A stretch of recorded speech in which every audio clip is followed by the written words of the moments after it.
Assalamualaikum warahmatullahi wabarakatuh. Saya Matroni M. Hum, dosen Prodi Pendidikan Pancasila dan Kewarganegaraan S3 FIPGD Sumeneb. Pertama, saya di sini mengampu mata kuliah Filsafat Ilmu semester 3 di Prodi PPKN. Ini menjelaskan tentang salah satu manfaatnya adalah untuk memperkaya mahasiswa atau membentuk mahasiswa atau paradigma mahasiswa dalam wacana-wacana filsafat ilmu. Itu yang pertama. Yang kedua, manfaat materi filsafat ilmu ini adalah menciptakan mahasiswa yang kritis, mahasiswa yang inklusif, dan mahasiswa yang transformatif.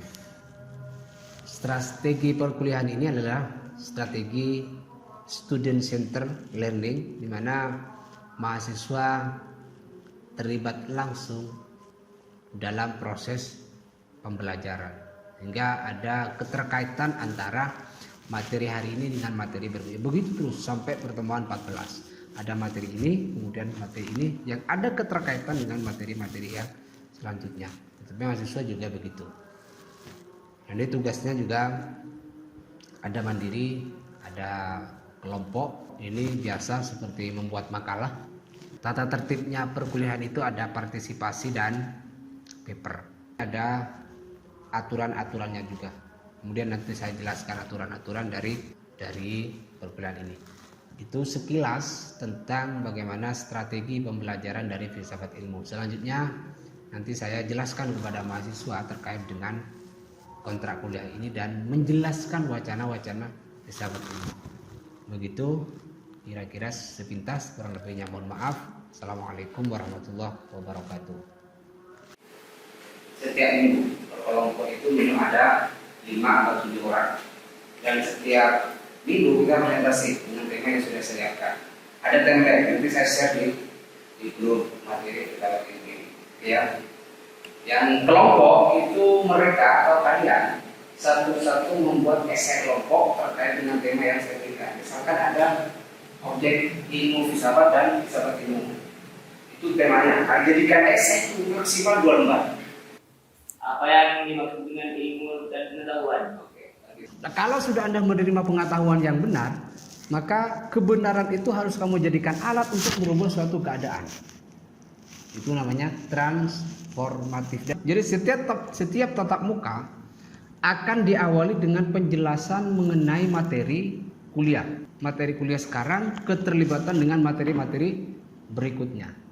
Jadi keterkaitan antara bacaan kuliah yang minggu kemarin dengan materi minggu sekarang. Maka sebagian waktu lainnya digunakan untuk melakukan pendalaman diskusi, pendalaman materi, baik itu kelompok maupun individu. Jadi diskusi ini sebenarnya adalah strategi untuk memperdalam materi-materi filsafat ilmu yang kita pelajari selama 14 kali pertemuan, baik itu yang kelompok maupun yang individu.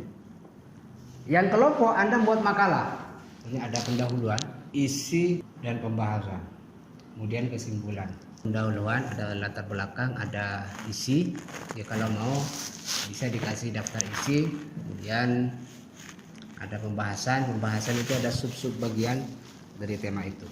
Kemudian dari sini kemudian ada tata tertib perkuliahan. Jadi ketika ada kelompok lain presentasi, ada dosen di depan itu ngomong, apa yang harus kamu lakukan? 1. Jadi penilai tata tertib perkuliahan itu ada ada 2. Ada partisipasi. Di sini saya bagi partisipasi itu dibagi menjadi 5 bagian. Pertama, di dalam partisipasi mahasiswa ini senantiasa merespon tugas atau pertanyaan atau aktif bertanya atau menanggapi perkuliahan dengan jawaban dan pertanyaan yang memiliki argumentasi serta referensi yang kuat. Itu pertama, ini partisipasi pertama. Partisipasi yang kedua, mahasiswa itu senantiasa merespon tugas, pertanyaan, atau aktif bertanya atau menanggapi perkuliahan dengan jawaban atau pertanyaan yang memiliki argumentasi, tetapi ini perbedaannya dengan yang pertama. Tetapi tidak menggunakan referensi yang kuat. Itu yang kedua. Yang ketiga, kadang-kadang merespon tugas atau pertanyaan atau bertanya mengenai perkuliahan dengan jawaban atau pertanyaan yang memiliki argumentasi tetapi tidak menggunakan referensi. Terus yang keempat, kadang-kadang merespon tugas atau pertanyaan atau bertanya atau menanggapi perkuliahan dengan jawaban atau pertanyaan yang tanpa argumentasi maupun referensi. Jelas ya perbedaannya ya. Yang terakhir di dalam partisipasi itu adalah tidak pernah merespon tugas atau pertanyaan atau bertanya atau menanggapi perkuliahan dengan jawaban atau pertanyaan baik dengan tanpa argumentasi dan referensi, baik dengan argumentasi, baik tanpa argumentasi. Itu juga dapat nilai. Paper, aturan paper, kan ada papernya tadi kan ada mandiri dengan kelompok. Ya. Di dalam paper yang saya nilai itu, satu, masalah tepat, sumber rujukan jelas, Anda punya positif dan argumentatif di dalam tulisan itu. Itu yang pertama, aturan papernya. Yang kedua, masalah tepat, sumber rujukan jelas, tapi sikapnya negatif. Ya, sikapnya negatif. Kalau yang pertama adalah positif, yang kedua adalah negatif tetapi argumentatif. Yang kedua. Yang ketiga, masalah tepat, sumber rujukannya jelas, tidak ada sikap apapun. Jadi Anda hanya menulis aja, diketik dengan rapi, sumber masalahnya jelas, rujukannya jelas, ada footnote misalkan, ada body note. Tapi itu hanya tulisan aja tanpa ada respon dari penulis. Yang keempat, masalah tidak tepat, sumber rujukannya tidak tepat, dan tidak ada tanggapan sikap apapun. Ini masih punya nilai. Terus yang terakhir, tidak membuat tugas sama sekali. Ini masih punya nilai, tapi Anda masuk lagi. Tapi bisa saja kita akan belajar tentang perbedaan ilmu dan pengetahuan. Ilmu itu secara bahasa berasal dari kata Arab yakni alima. Artinya itu mengetahui atau perbuatan yang bertujuan untuk mengetahui segala sesuatu dengan sebenar-benarnya. Punya kemauan untuk mengetahui segala sesuatu dengan sebenar-benarnya, itu ilmu. Ya, itu secara bahasa. Ilmu itu berasal dari bahasa Arab yakni alima yang mempunyai arti mengetahui. Secara Latin, bahasa Latin itu science. Science biasanya begini. Kalau pengetahuan kan ini kan jelas. Perbedaannya begitu jelas. Nanti saya jelaskan yang pengetahuan. Jadi secara bahasa Latin yakni science yang artinya pengetahuan. Science memahami dan mengetahui. Jadi ada keinginan untuk mengetahui, ada keinginan untuk memahami. Jadi ilmu itu semacam pengetahuan yang telah disusun secara sistematis. Jadi ada sistematikanya. Kalau menurut taklid Sakinatun Najah itu ada tartib jelas kan. Jadi kalau Anda berwudu tidak tartib tidak sah kan. Salat itu kalau tidak tartib tidak sah. Namanya sistematikanya jelas. Itu ilmu. Jadi ilmu itu adalah pengetahuan yang tersusun secara sistematis dan dapat diuji keilmihannya. Sementara kalau pengetahuan itu isi pikiran manusia. Isi pikiran manusia dari hasil proses usaha untuk tahu. Paham ya? Bahwa pengetahuan itu isi pikiran manusia dari pengetahuan, dari proses untuk mengetahui. Dari proses untuk tahu itu pengetahuan. Proses untuk tahu itu pengetahuan. Prosesnya untuk tahu itu pengetahuan.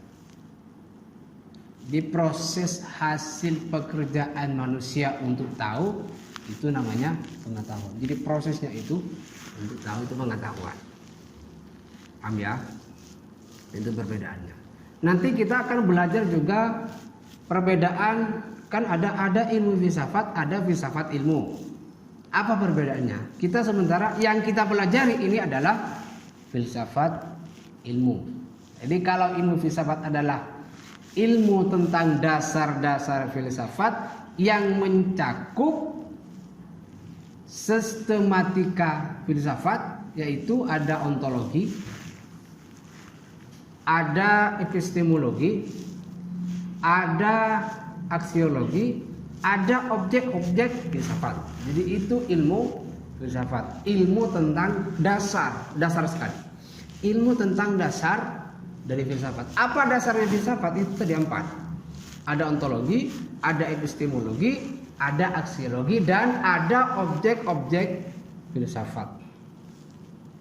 Ya, ada sejarah filsafat, ada metode filsafat. Ini masuk pada wilayah ilmu filsafat. Jadi kalau Anda belajar tentang sejarah filsafat, belajar metode filsafat, belajar objek-objek filsafat, belajar ontologi, belajar epistemologi, belajar aksiologi, itu masuk pada wilayah ilmu filsafat. Perbedaannya jelas ya. Tetapi kalau filsafat ilmu itu adalah cabang atau bagian dari epistemologi. Yang dikaji adalah ilmu pengetahuan dengan ciri-ciri dan cara-cara memperolehnya. Jadi filsafat ilmu itu bagian dari filsafat. Ya, filsafat ilmu itu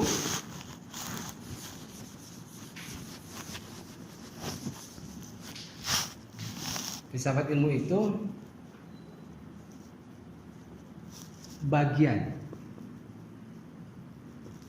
dari filsafat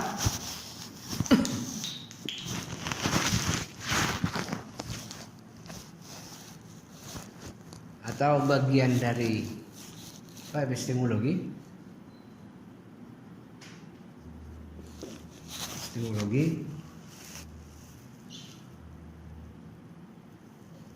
yang mengkaji ilmu pengetahuan. Jadi ini mengkaji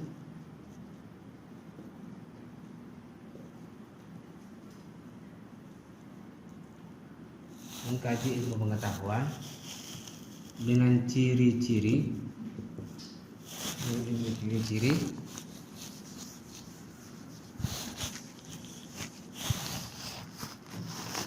dan cara-cara memperolehnya.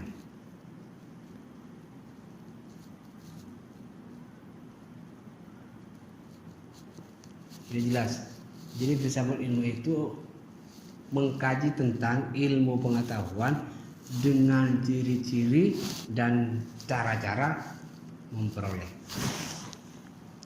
Jadi kalau Anda ingin mendapatkan cewek, Anda kan harus tahu dulu ciri-ciri cewekku itu rambutnya lurus, tinggi, bentuk wajahnya kayak apa, ini kan jelas kan?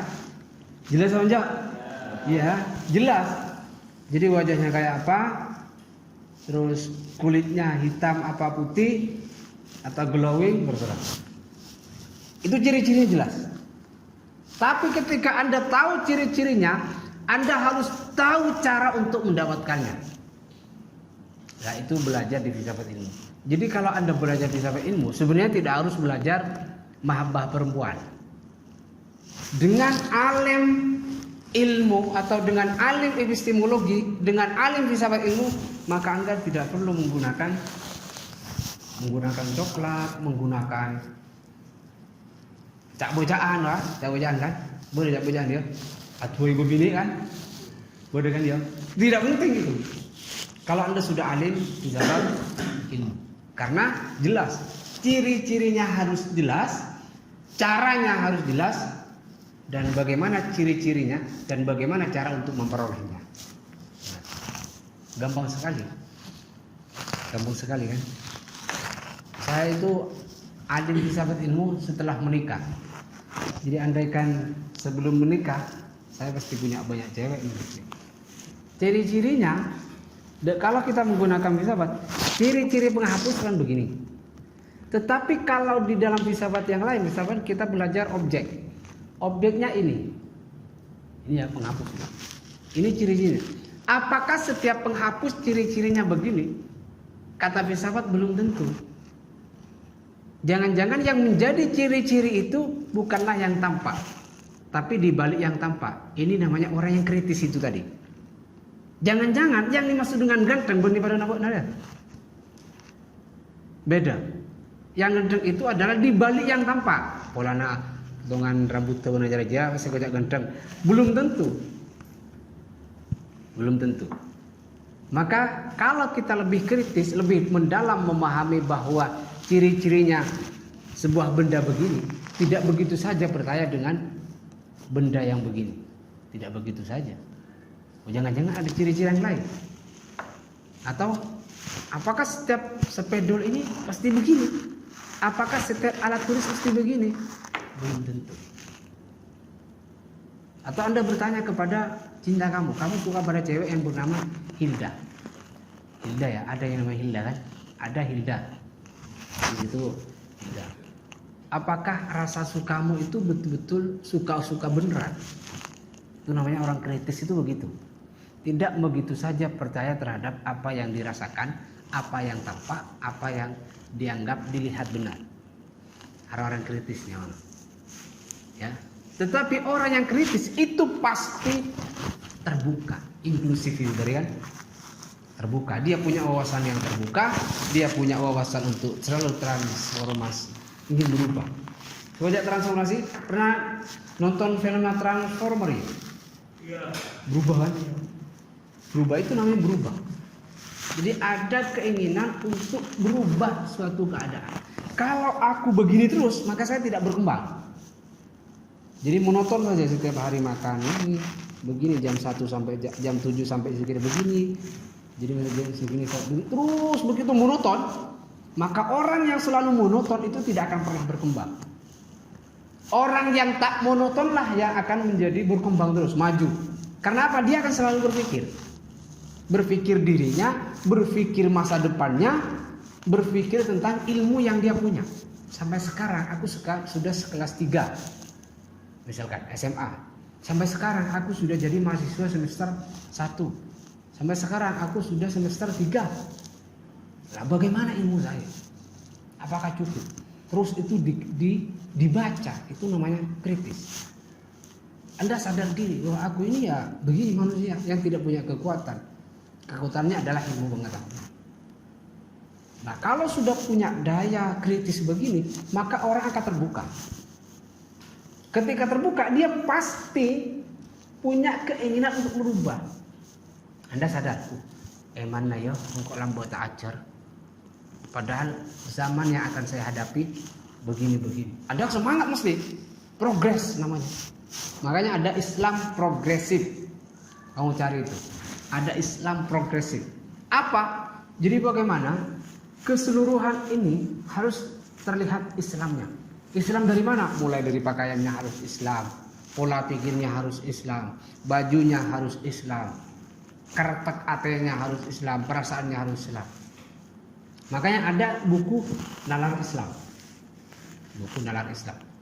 Jadi memang sejak dalam pikiran Anda sudah jadi Islam. Jadi bahkan kenapa kemudian banyak orang-orang itu mengembara di dalam agama-agama. Contohnya ada Anang Krishna, dia masuk Kristen, masuk gereja, masuk apa? Untuk apa? Untuk mengetahui bahwa Islam itu adalah agama yang benar. Anda mengetahui Islam agama yang benar kan dari orang tuanya, dari kitab-kitab, dari materi yang kamu baca. Bukan dari agamanya orang lain, iya kan? Menurut kamu agama Kristen salah. Di mana letak kesalahannya? Maka Anang Krishna masuk dalam Apa Kristen? Kemudian bertanya Kristen, oh ternyata enggak. Yang benar itu adalah Islam. Jadi memahami Islam bukan dari dalam Islam, tetapi dari luar Islam melihat. Lah jadi jelas kan ya? Ini sahabat ilmu itu mengajari begitu. Kan lain, setiap objek kan lain ada. Ada cowoknya lain, kelambinya lain, maunya lain, kerudungnya lain, terus rambutnya potongan juga lain kan. Kalau sama, ceweknya mesti satu.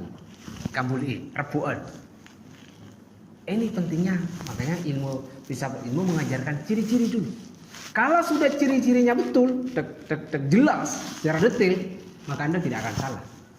Bahwa ciri-ciri spidol itu begini, ciri-cirinya orang cantik begini, ciri-cirinya orang ganteng begini, ciri-cirinya orang alim begini.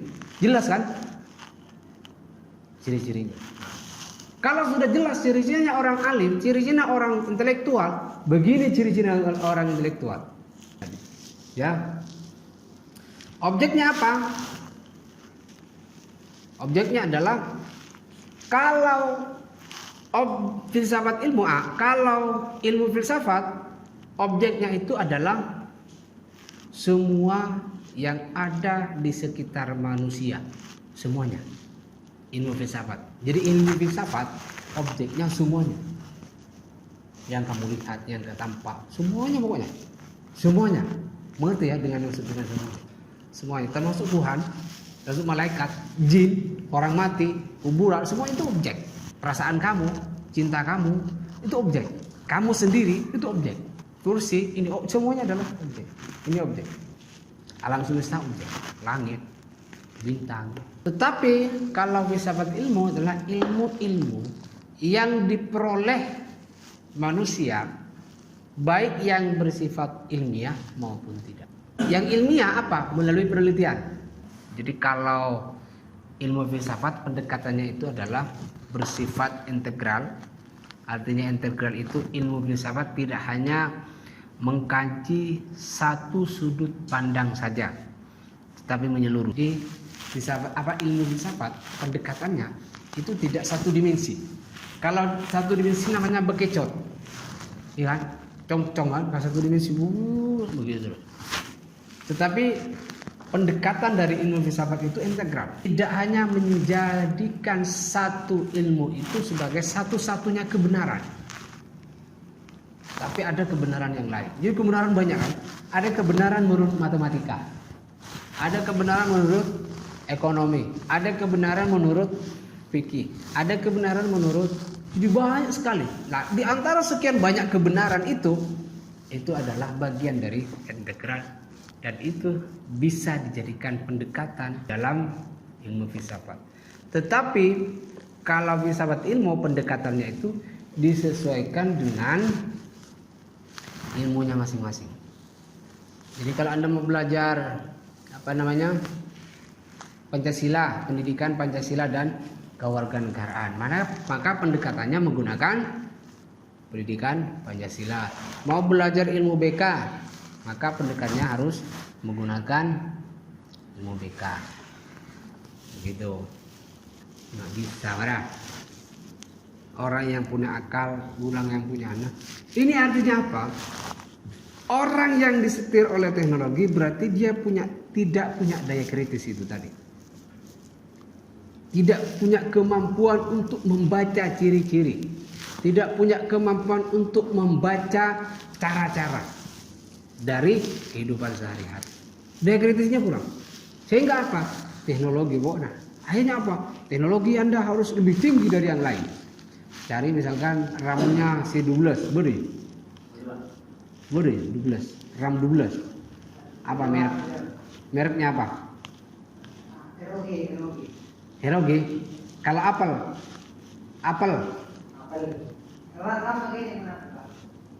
Oh, Apple. Ada Vivo, Oppo Reno. Paling tinggi sekarang bodoh kan? S20 ya? S20 kan tinggi itu.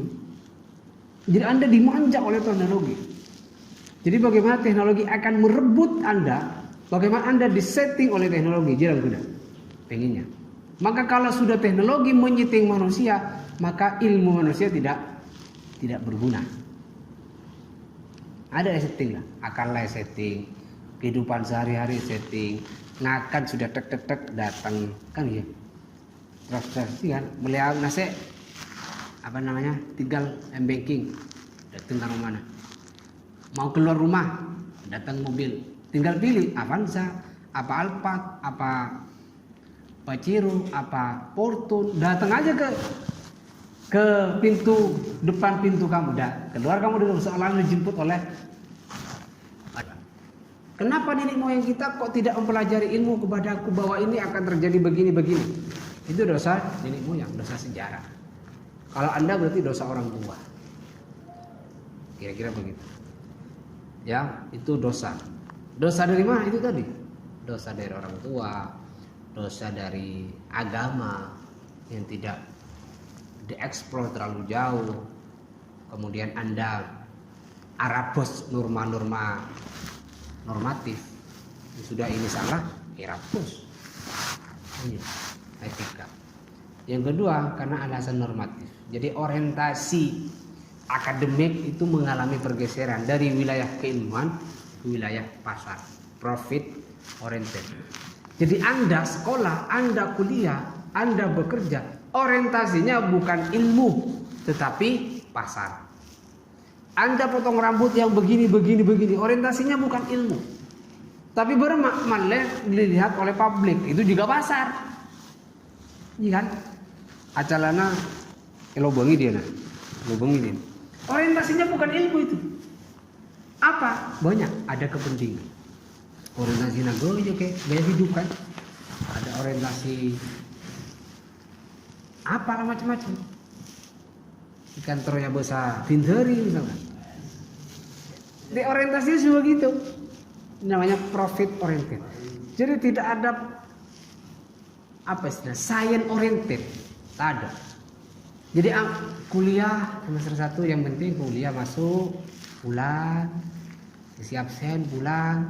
DMA juga begitu, masuk sekolah, kemudian jam 1 pulang, besok masuk lagi, nyampe sekolah ditanyakan materinya apa, nggak tahu Pak. Gurunya siapa? Nggak tahu, lupa Pak. Ya begitu. Oke, terakhir. Jadi pengetahuan itu, perkembangan ilmu itu di Barat, karena ilmu dari Barat itu berakar dari 3 hal. Pertama adalah logos, yang kedua adalah ethos, yang ketiga adalah pathos. Sama-sama os, logos, pathos dan ethos. Jadi kalau logos itu membimbing intelektual, membimbing mahasiswa, membimbing santri untuk mengambil keputusan berdasarkan pemikiran rasional. Itu logos. Jadi pertimbangan, pikir dulu. Engkau mau ke sana, pikir dulu. Maka mencari orang sepuh, mun ala kona pikir dulu jauh. Arah yang mana? Logos. Madura sudah punya, pikir dulu jauh. Madura sudah punya, nenek moyang kita sudah punya. Ya bersarung ban aja dan pikir dulu. Ki kata orang Madura itu. Itu logos. Kita sudah punya. Madura sudah punya. Yang kedua adalah ethos. Jadi ethos ini mengatakan bahwa pentingnya etika, pentingnya kunci belajar, pentingnya akhlak. Ethos ya. Penting. Kamu karena akan berhubungan dengan masyarakat. Penting kan? Kamu tidak akan hidup sendiri. Yang terakhir adalah pathos. Anda sebagai makhluk, sebagai manusia harus mencintai sesama manusia, mencintai lingkungan, mencintai sesama. Beda agama juga begitu. Harus kamu saling suka sama suka, cinta sama cinta. Tapi jangan dimaknai cinta ya begitu yang kamu pahami itu. Ya, bukan, tapi cinta sama keindahan, sama manusia. Jadi agar hidup kamu itu tidak kaku. Dan untuk presensi nanti kita list di grup itu. Waktunya sudah habis, nggak usah nanya. Kita bertanya di minggu depan. Nanti daftar hadir di list di grup. Ketua kelas menulis kemudian kirim ke saya. Nanti malam saya kirim timelinenya, tugas-tugasnya kayak apa. Begitu dari saya, kurang lebihnya mohon maaf. Assalamualaikum warahmatullahi wabarakatuh. Waalaikumsalam.